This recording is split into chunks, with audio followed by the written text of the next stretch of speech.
Hola, ¿qué tal? El día de hoy me encuentro con el doctor Alfonso Ontiveros, él es psiquiatra y nos va a platicar un poquito sobre la esquizofrenia. ¿Cómo estás, Alfonso? Bien, muy bien, muchas gracias, Chuy. Gracias por este espacio. Gracias por la invitación. Esta clase, Alfonso, es psicopatología. Ujú. Entonces, hemos estado viendo varios trastornos y dentro de ello es la esquizofrenia. Y quería saber un poquito más de ella. Bueno, mira, la esquizofrenia es una enfermedad que se presenta en todo el mundo, aproximadamente el 1% de la población, un poquito más en hombres que en mujeres, ¿verdad? Y la patología se presenta alrededor de los 23 años en hombres, como 25 en las mujeres. Y realmente es una enfermedad muy compleja, ¿verdad? Porque se caracteriza por un sinnúmero de síntomas que afectan al sistema nervioso central. Se han dividido en diferentes grupos de síntomas, en síntomas positivos, síntomas negativos y síntomas de desorganización del pensamiento.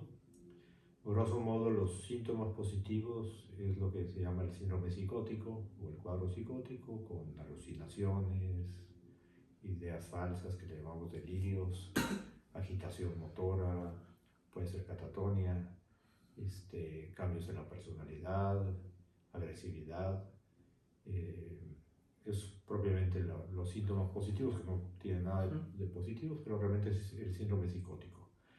Los síntomas negativos son síntomas con cierto deterioro, ¿verdad? En donde el paciente lo que tiene son, no habla, ¿verdad? No se comunica, no está interesado en trabajar o en estudiar o en progresar, ¿verdad? El paciente se vuelve asocial, ¿verdad? Prefiere estar solo, o se le hace difícil estar con los demás porque se pone nervioso, nerviosa. Además de esto, notamos también que empieza a haber un cambio en la forma habitual de ser del paciente, ¿verdad? Y de ser alguien sociable se vuelve asocial. Este, y estos síntomas negativos o de deterioro, ¿verdad? Pues es lo que más afecta al paciente a largo plazo. Porque los síntomas positivos se tratan muy bien con los medicamentos que tenemos, pero los síntomas negativos realmente hay muy poca respuesta.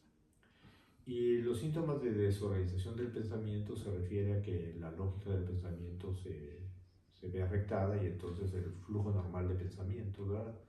Cambia, ¿verdad? Entonces los pacientes dan como un brinco en el pensamiento, ¿verdad? Y eso hace que la lógica varíe.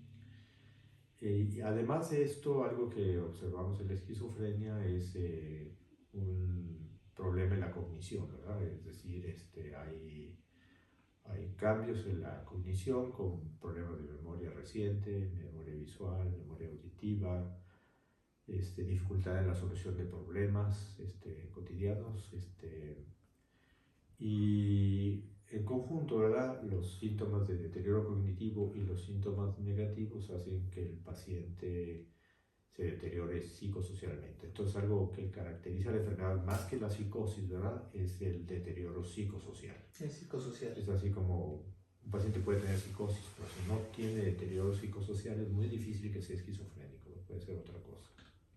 Ok. ¿Y hay alguna explicación del por qué se origina? Hay varias teorías. Se ha visto que los pacientes que tienen esquizofrenia son generalmente los primeros partos, a veces con problemas perinatales, y las madres pueden tener infecciones durante el embarazo, al final del embarazo, ¿verdad? Nacer en invierno. Y hay factores genéticos probablemente involucrados, porque hay familias donde se presenta más la patología y hay algunos genes involucrados. Y eso aparentemente, estos factores, ¿verdad? En conjunto, ¿verdad? Producen cambios en la estructura neuronal, ¿verdad? Del cerebro, ¿verdad?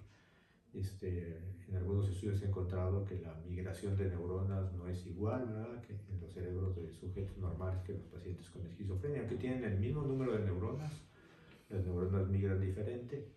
Y también, y esto produce algo, bueno, son teorías, ¿verdad? Pero sustentadas por investigaciones, que existe un exceso de una sustancia que se llama glutamato.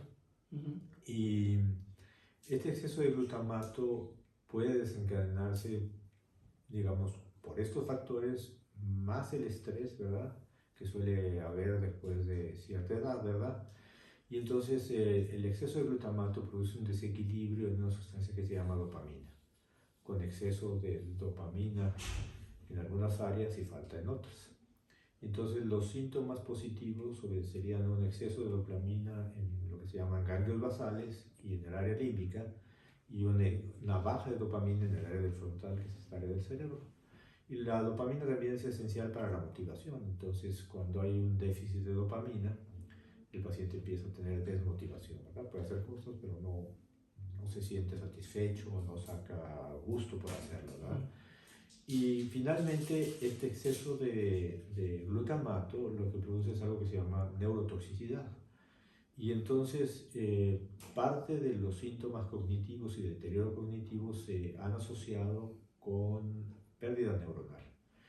Y en estudios que se han hecho en la UCLA en los Estados Unidos se ha observado que a 5 y 10 y 15 años los pacientes empiezan a perder cantidad de neuronas, hasta un 20% de funcionalidad, que empieza en las áreas parietales, en las áreas cerebrales y frontales, ¿verdad?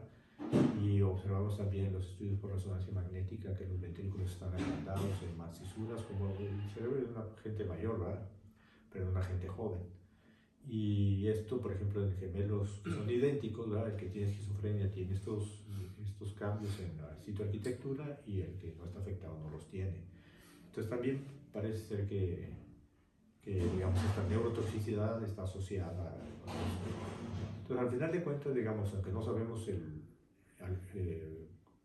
una causa específica, sino una cuestión multicausal, la situación sería que el común denominador en los pacientes con esquizofrenia es este cambio en la síntesis de glutamato, ¿verdad? Y por desgracia los medicamentos que tenemos solamente actúan en una de las consecuencias de esta síntesis excesiva de glutamato, que sería el exceso de dopamina, que se llaman medicamentos antipsicóticos, con muchos efectos colaterales, ¿verdad? Pero los antipsicóticos solamente resuelven los síntomas positivos y nos dejan intocables los síntomas negativos y de deterioro cognitivo.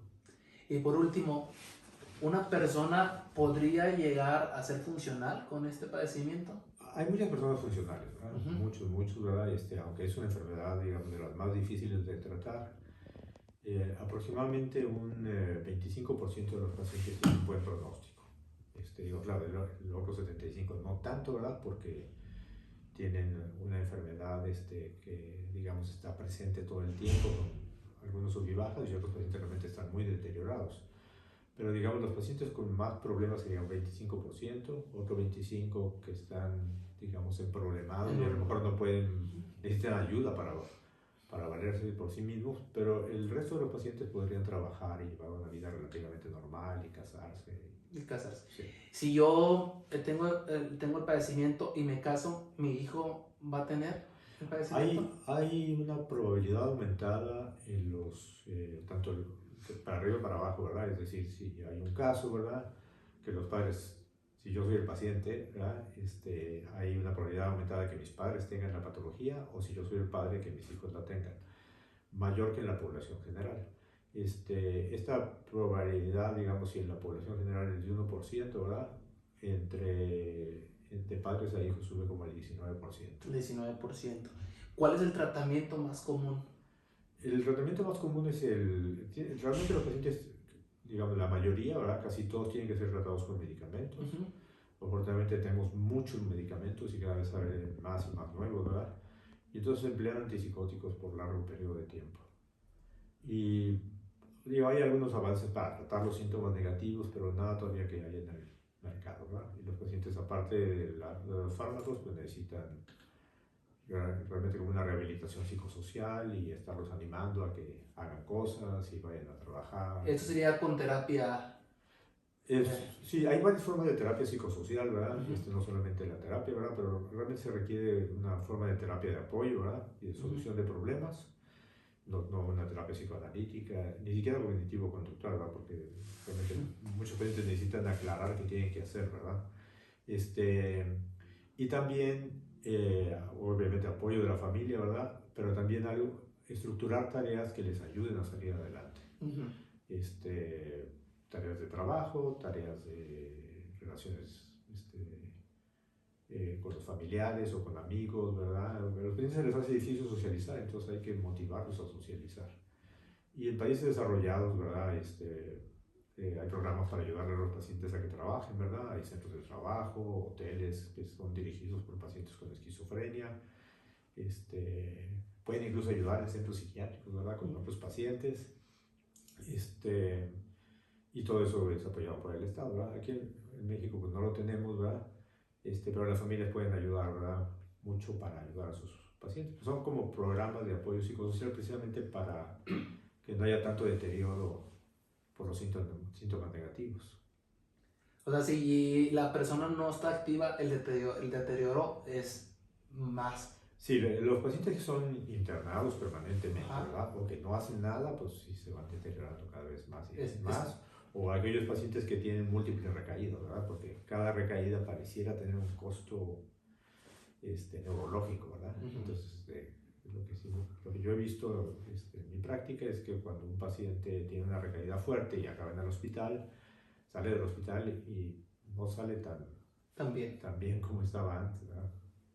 Muchas gracias. ¿Algo más que quieras agregar referente a este tema? Pues yo creo que es algo con lo que se tiene que luchar mucho contra el estigma de las enfermedades mentales y el saber más sobre esquizofrenia, ¿verdad? Y tratarla a tiempo es muy importante porque en el área donde yo estoy tratamos adolescentes con esquizofrenia incipiente, ¿verdad? Y créanme que el pronóstico es infinitamente mejor cuando tratamos a un adolescente con esquizofrenia a si tratamos a un adulto con la enfermedad. ¿Cómo identificamos a los adolescentes que tienen esquizofrenia? Empieza a haber cambios y empiezan a tener alucinaciones o delirios o agitación psicomotora principalmente. O sea, ideas falsas o se empiezan a aislar y cambian la forma de ser, ¿verdad? Y frecuentemente, te digo, tienen alucinaciones o ideas extrañas, ¿verdad? Ven fantasmas o oyen voces o se quejan de que los están persiguiendo y se empiezan a aislar, ¿verdad? No son los mismos, ¿verdad?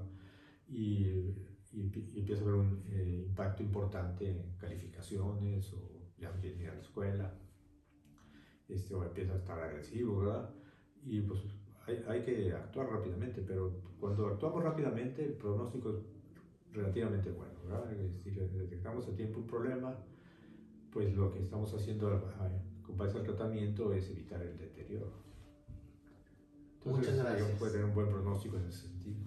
Muchas gracias por esta pequeña entrevista. Muchas gracias. Gracias por invitarme. Gracias.